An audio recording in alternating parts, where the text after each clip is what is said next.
বাপের সাথে সম্পত্তি নিয়ে ঝামেলা, ঘুষাইতে ঘুষাইতে বাপরে, বুড়া বাপ নড়তে পারতেছে না, ছেলে যে এইভাবে মুখে টুকে ঘুষাইতে ঘুষাইতে মারিয়ে গেছে। Islamic Voice. Follow Islam as your lifestyle.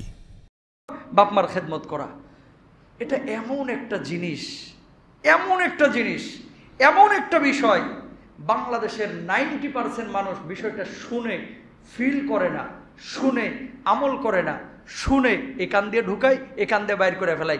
নামাজ পড়া ফরজ মনে করে, কিন্তু এই কাজটাকে ফরজ মনে করে না। বুঝেন নাই কথা? নামাজ পড়া ফরজ, কিন্তু বুড়া বাপ মার খেদমত করা ফরজ, এটা কিন্তু মুসলমান ভুলে গেছে।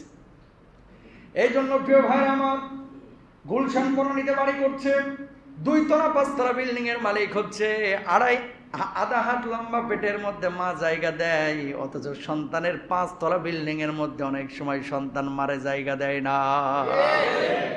তুমি গাদ্দার, তুমি কুলাঙ্গার সন্তান, তোমার চাইতে নিকৃষ্ট সন্তান আল্লাহ জমিন আর নাই।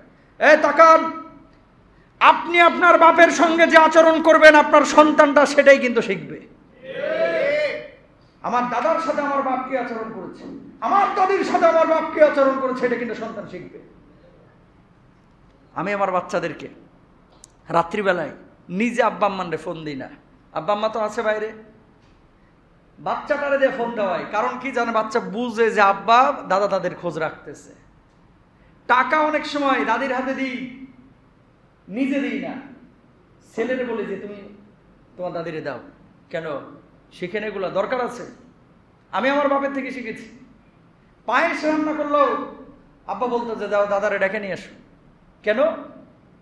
আব্বা বুঝাইতো যে মুরব্বী যখন হয়ে যাবে তখন বাপ মার মানে যত্ন নিতে হবে। 5 ভাই 7 ভাই থাকলে বাপ মা এদিক সেদিকে যাবেই, বাচ্চাটারে পাঠিয়ে দেবেন, যা তো দাদারে নিয়েই। একটু ভালো রান্না করলে, তারপরে ভালো খাবার যে একা একা খেতে হয় না, বাপ মাকে নিয়ে খেতে হয়। টাকা পয়সা যে শুধু নিজেই পেট লোড করে ঢুকাইতে হয় না, বাপ মারও দিতে হয়।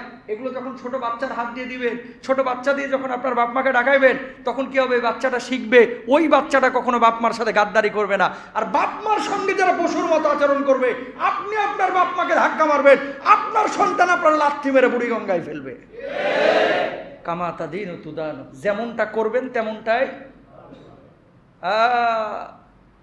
বাপ লাঠি নিয়ে হাঁটে, রাত্রিবেলায় খক খক করে কাশে, পছন্দ হয় না। বউ বলতেছে তোমার আব্বার কাশি ইদানিং বাড়িয়া গেছে। এদিকে ছেলেও বলতেছে ঠিকই, বুড়া বাপ মা আছে, আমারও ঘুমের ডিস্টার্ব হয়, অফিস করতে পারি না। লাঠি তোর হাতেও আসবে বদমাস, একটু ওয়েট কর। কথা কন না কেন? আজকে যে বুড়া মানুষটা অজু ধরে রাখতে পারে না, লাঠি ছাড়া হাঁটতে পারে না, কয়দিন? কয়দিন? সর্বোচ্চ 20 বছর। আচ্ছা মানলাম সর্বোচ্চ 30 বছর। তখন বুঝবা লাঠির কি কদর, তখন বুঝবা কাশি কি লেগে আসে, তখন বুঝবা কেন রাত্রিবেলায় আরেকজনকে সঙ্গী চাইতাম, তখন বুঝবা মানুষ শিক্ষিত হচ্ছে, কিন্তু কিছু মানুষ শিক্ষিত হয়ে মানুষ হচ্ছে না, জানোয়ার তৈরি হচ্ছে, জানোয়ার। ঠিক কেনা ভাই? একটু কড়াকড়ি বললাম। ওই যে ভারত, আরে দেশ যদি স্বাধীন না হয়তো আমরা তো একসাথেই থাকতাম। এই উপমহাদেশ ভারত, বাংলাদেশ, পাকিস্তান একসাথে ছিল না আগে? তা আমাদের অনেক কালচার কিন্তু ওদের সাথে মিলে, এই ভারতের সাথে পাকিস্তানের সাথে কালচার মিলে না, অনেক কিছু, খাবার দাবার। পশ্চিমবাংলায় যান না, বাপের সাথে সম্পত্তি নিয়ে ঝামেলা। ইয়াতে ওই যে তেলেগু কি কেরালার ওইদিকে কি যেন দেখলাম নিউজে, ঘুষাইতে ঘুষাইতে বাপরে, বুড়া বাপ নড়তে পারতেছে না, ছেলে যে এইভাবে মুখে টুকে ঘুষাইতে ঘুষাইতে মারিয়ে গেছে। বলেন না? ও ভাই, মানুষ এতটা নিকৃষ্ট কিভাবে হতে পারে? বাংলাদেশেও এরকম। এটা না হলে মিডিয়ায় এসেছে তাই আমরা দেখতে পেলাম, কিন্তু অনেক সময় মিডিয়ায় আসে না। মাকে কোপ দিয়ে সন্তান মেরে ফেলে নেশার টাকা না দেওয়ার কারণে। এগুলো যদি মিডিয়ায় আসতো তাহলে জানা যাইতো আসলে এই সন্তানের চাইতে রাস্তার কুকুরও অনেক ভালো। কারণ একটা কুকুরকে একটা রুটি খাওয়াইলে এই কুকুরটা কখনো ওই রুটি দাদার সাথে গাদ্দারি করে না। একটা বাড়ির সামনে একটা কুকুরকে 3 দিন ভাত দিলে এই বাড়ির সামনে অচেনা কাউকে দেখলে কুকুরটা ঘেউ ঘেউ করে। তুই কেমন সন্তান? 10 মাস 10 দিন তোর পেটের মধ্যে রাখলো, অথচ তুই তোর মারে দেখিস না। তোর বাপটা তোর জন্য 26 বছর কষ্ট করলো, সেই বাপটার খেদমত করিস না। আল্লাহর জমিনে তোর চাইতে বড় গাদ্দার আর কেউ নাই। ঠিক কিনা? বাপ মা বড় দামি সম্পদ। নামাজ পড়া যেমন ফরজ, বাপ মার খেদমত করা তেমনি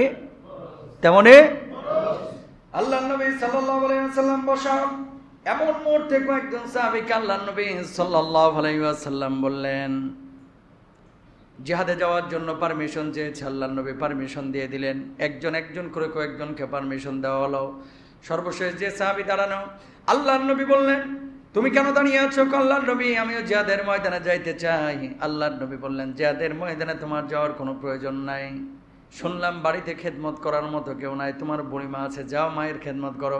ওগো নবীজি, ওই মানুষগুলো জিহাদের ময়দানে যেহেতু অনেক সওয়াব পাবে, আমি পাইলামটা কি? আমি কি পাবো?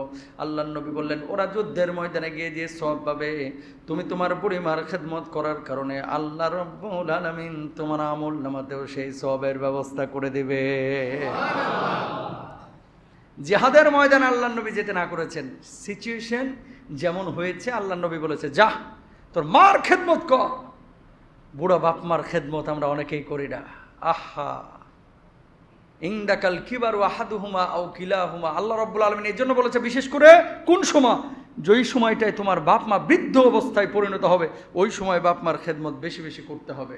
আল্লাহ তৌফিক দান করুন, সবাই বলেন ইনশাআল্লাহ। এরপর আব্দুল্লাহ ইবনে মাসউদ বলছেন কি, ক্বালা কুলতু সুম্মা আইয়ুন, ক্বালা আল জিহাদু ফি সাবিলিল্লাহ। আব্দুল্লাহ ইবনে মাসউদ বলছে, ইয়া রাসূলুল্লাহ, পৃথিবীর শ্রেষ্ঠ আমল এরপরে কোনটা? আল্লাহর নবী জবাব দিলেন, আল্লাহর রাস্তায় জিহাদ করা। বলুন সুবহানাল্লাহ। দুঃখজনক হলেও সত্য, জিহাদ আর জঙ্গিবাদকে একসাথে মিলায় ফেলা। আমরা জিহাদের কথা শুনলে এখন অনেকেই মনে করি কি জিহাদ আর জঙ্গিবাদ একই জিনিস। না, জিহাদ ইসলামী শরিয়ার কোরআনুল কারীমের বলা একটা উল্লেখযোগ্য বিষয়। যখন প্রয়োজন হবে জিহাদ করা ফরজ। জিহাদকে কেউ যদি অস্বীকার করে, তার ঈমান থাকবে না, সে কাফের হয়ে যাবে। ঠিক কিনা ভাইরা? নামাজ পড়া যেমন ফরজ, যখন প্রয়োজন জিহাদ করা তেমনি ফরজ করেছেন কে? আল্লাহ। আরো জোরে বলেন, কে? আল্লাহ। নামাজ পড়া যেমন ফরজ, দিন ফলো করা, নবীকে ভালোবাসা যেমন আবশ্যক আপনার জন্য, আল্লাহর জমিনে প্রয়োজনে বুকের রক্ত দেওয়া, প্রয়োজনে জীবন দেওয়া, প্রয়োজনে ফাঁসির মঞ্চে দাঁড়ানো, ফাঁসির রশি গলায় ঝুলিয়ে নেওয়া, এটাও মুসলমানের উপরে ফরজ, প্রয়োজন সাপেক্ষে। ঠিক কিনা ভাইরা আমার? সব সময় না। কিন্তু আজকে মুসলমান আমরা নামাজ, রোজা, হজ, যাকাত এই চারটা জিনিসকেই মনে করি ইসলাম। এর বাইরে আর ইসলাম নাই। এর বাইরে আর ইসলাম অন্য কিছু আছে যে, এই যদি এটা মনে করতাম, মাপে কি ওজনে কেউ কোনোদিন কম দিতে পারতাম?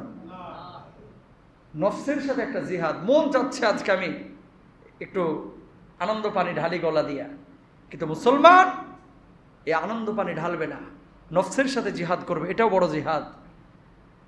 আল্লাহ রাসূলকে গালমন্দ করেছে, আপনি যেই দল করেন না কেন আপনার উচিত সেখানেই প্রতিবাদ করা। এটা জিহাদ। এটা কি সব সময় তরবারি নিয়ে লড়াই করতে হবে? এটা জরুরি না। মহল্লায় দেখতে পাচ্ছেন ওখানে গান বাজতেছে, মেয়ে নিয়ে এসে নাচানাচি করতেছে, ফুর্তি করতেছে, আপনি জানেন যে এখানে আকাম কুকাম হচ্ছে, ওই জায়গাটায় যে পুলিশকে যদি 999-এ ফোন দিয়ে কাজটা বন্ধ করে দেন, সেটাও আপনি জিহাদ করলেন। আল্লাহু আকবার বলেন। কারণ আপনি যে কাজটা করেছেন অনেকে কাজটা করার সাহসও করে নাই। এগুলো জিহাদ, যুদ্ধ। আবার কখনো যদি মুখোমুখি সংঘর্ষ হয়, রাষ্ট্রীয়ভাবে ইসলামিক ফাউন্ডেশন বলে দিয়েছে, অথবা সারা ওয়ার্ল্ডের মুসলমানরা একদিকে চলে গেছে, এখন আল্লাহর জমিনে আল্লাহর দিন টিকিয়ে রাখার জন্য ময়দানে যাওয়ার প্রয়োজন, তখন লড়াই করা এটাও আপনার উপর আবশ্যক। সুতরাং ইমানদারকে উদখুলু ফিস সিলমে কাফা, পরিপূর্ণভাবে নিজেকে যে আল্লাহর সামনে সঁপে দিয়েছে। আমিত্ব বলতে কিছু নাই, আমার বলতে কোনো কিছু নাই। এই হাতের মালিক আমার আল্লাহ, এই চোখের মালিক আমার আল্লাহ, এই জিহ্বার মালিক আল্লাহ, এই জুব্বার মালিক আল্লাহ, এই বডির মালিক আল্লাহ, আমার পাটার মালিক আল্লাহ। সুতরাং আল্লাহ আমার বলতে কোনো কিছু নাই, আমার আল্লাহর জিনিস আল্লাহ আমার কাছে আমানত রেখেছে। আমার আল্লাহ যেমনে বলবে আমি সেইভাবে চলবো। ঠিক কিনা? আর যদি বলেন যে লিডার যেমনে বলবে সেইভাবে চলবো, তাহলে আপনি গোলামি করলেন লিডারের, আল্লাহর না। কথা বলে না। চোখ, কান, এই হাত এগুলো বানাইছে কে? আল্লাহ সুবহানাহু ওয়া তাআলা। সুতরাং গোলামি হবে একমাত্র সেই আল্লাহ সুবহানাহু ওয়া তাআলার। কোনো মানুষের গোলামি কোনো মুসলমান করতে পারে না।